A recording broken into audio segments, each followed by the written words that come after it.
میرے حضور نے یہاں تک فرمایا کہ جو شخص قرآن پڑھتا ہے اس کے لہجے میں لکنت کی وجہ سے یا عجمی ہونے کی وجہ سے وہ اٹکتا ہے اور اس کا لہجہ ٹوٹتا ہے، تو میرے حضور نے فرمایا اللہ اس کو دوہرا ثواب عطا کرتا ہے، ایک قرآن پڑھنے کا ثواب اور ایک اس کو اٹکنے سے جو تکلیف ہوتی ہے، تو فرمایا اللہ اس کا بھی اس کو ثواب عطا کرتا ہے۔ اور فرمایا یہ وہ پاکیزہ کتاب ہے کہ اگر تمہارا رب سے باتیں کرنے کو جی چاہے تو قرآن کھول کے بیٹھ جاؤ، یہ رب سے ہم کلام ہونا ہے، یہ اپنے رب سے گفتگو کرنی ہے۔ میرے حضور نے فرمایا کہ قرآن اللہ کی وہ لٹکتی ہوئی رسی ہے جس کا ایک سرا تمہارے ہاتھ میں ہے، دوسرا سرا تمہارے رب کے ہاتھ میں۔ تو خوش نصیب ہیں وہ لوگ جو اس کتاب کے ساتھ جڑ جاتے ہیں اور وہ دھرتی، وہ مقام، وہ جگہیں فیروز بخت ہیں کہ جہاں قرآن مجید کی تلاوت ہوتی ہے۔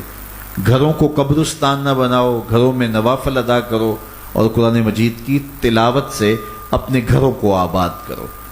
اگر گھر میں روزانہ کی بنیاد پہ قرآن مجید کی تلاوت کا معمول بن جائے تو پھر کوئی جن، کوئی بھوت، کوئی آسیب اور کوئی بدروح آپ کو تنگ نہیں کر سکتی۔ جہاں قرآن کی تلاوت تسلسل کے ساتھ ہوتی ہوگی وہاں جن نہیں ہوگا، وہاں ٹونے نہیں ہوں گے، وہاں جادو نہیں ہوگا، وہاں سایہ نہیں ہوگا، وہاں رحمت الہی کا سائبان تان دیا جائے گا۔ جہاں قرآن پڑھا جائے وہاں نزول باران ہوتا ہے، رحمتوں کی برسات ہوتی ہے۔ اور پھر اگر یہ جگہ اللہ کا گھر ہو، مسجد ہو، تو پھر تو دوہری برکت ہو جائے گی نا۔ وہ میاں صاحب نے کہا تھا نا کہ دودھ اندر جے کھانڈ رلائیے تے مزہ ہو جاوے دونا، کہ دودھ خود بھی میٹھا ہوتا ہے، اس کے اندر اگر چینی بھی شامل کر لی جائے۔ یہ روشنیوں کا منبع ہے، یہ مصدر ہے اجالوں کا۔ اس کتاب سے اتنی روشنیاں پھوٹتی ہیں کہ زندگی کے سارے اندھیرے ختم کیے جا سکتے ہیں۔ یہ طمانیت قلب کا سبب بھی ہے، یہ روح کے اجالوں کا سبب بھی ہے، یہ کتاب زندگی ہے، کتاب حیات ہے۔ اس کے بتائے ہوئے اصولوں کے مطابق اگر زندگی بسر کریں گے تو یہ زندگی بھی خوبصورت ہوگی، اور اس زندگی کے بعد ایک اور شروع ہونے والی زندگی ہے، وہ زندگی بھی خوبصورت ہوگی۔ قرآن قبر میں چراغاں کرے گا، قبر میں روشنیاں دے گا، قبر میں اجالا کرے گا۔ اس کتاب کے اندر ایسے ایسے شفا کے نسخے رکھے گئے ہیں کہ ہماری زندگی کے روز مرہ مسائل کا حل ہے۔ مثال کے طور پہ آج کل ہر بندہ معاشی طور پہ پریشان ہے، تو سورہ واقعہ صرف 3 رکوعوں پر مشتمل ہے۔ اگر یہ معمول زندگی بنا لے تو سورہ واقعہ جہاں ہوگی وہاں نحوستیں اور بے برکتیاں نہیں ہوں گی۔ سورہ یاسین پڑھو گے تو بے پناہ برکتیں اس کے دامن میں رکھی ہوئی ہیں۔ اسی طرح سورہ اخلاص صرف 3 مرتبہ پڑھیں گے تو پورے قرآن پڑھنے کا ثواب نصیب کر دیا جائے گا۔ ایک شخص حضور کی خدمت میں حاضر ہوا اور اس نے حضور سے کہا کثیر العیال ہوں، ذرائع آمدنی بہت تھوڑے ہیں، تو میرے لیے کوئی دعا کیجئے، کوئی مجھے نسخہ بتائیے۔ تو آقا کریم نے اس کو جو نسخہ بتایا سنا، فرمایا جب گھر جائے تو گھر والوں کو السلام علیکم کہہ دیا کرو۔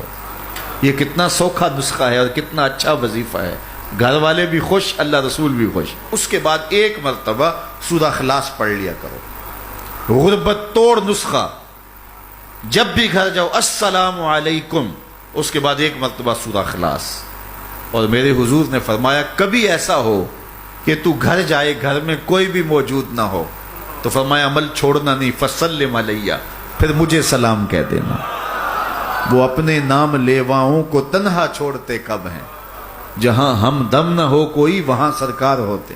وہ کہتے ہیں میں عمل شروع کر دیا، گھر جاتا السلام علیکم، اس کے بعد السلام علیکم کے بعد میں سورہ اخلاص ایک بار پڑھ دیتا۔ اس عمل کی برکت سے میں نے تو امیر ہونا ہی ہونا تھا، میرے ہمسائے بھی امیر ہو گئے، میرے ہمسائے بھی امیر ہو گئے۔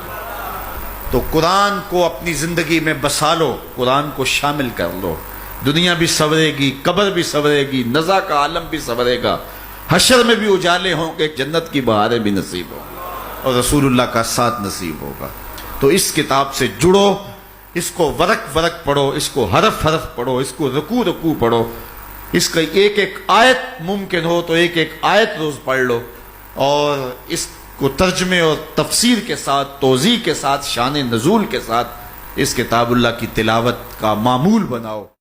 لائک کریں، سبسکرائب کیجئے، بیل آئیکن کو دبائیں تاکہ ہماری ویڈیو سب سے پہلے آپ کے پاس پہنچ سکے۔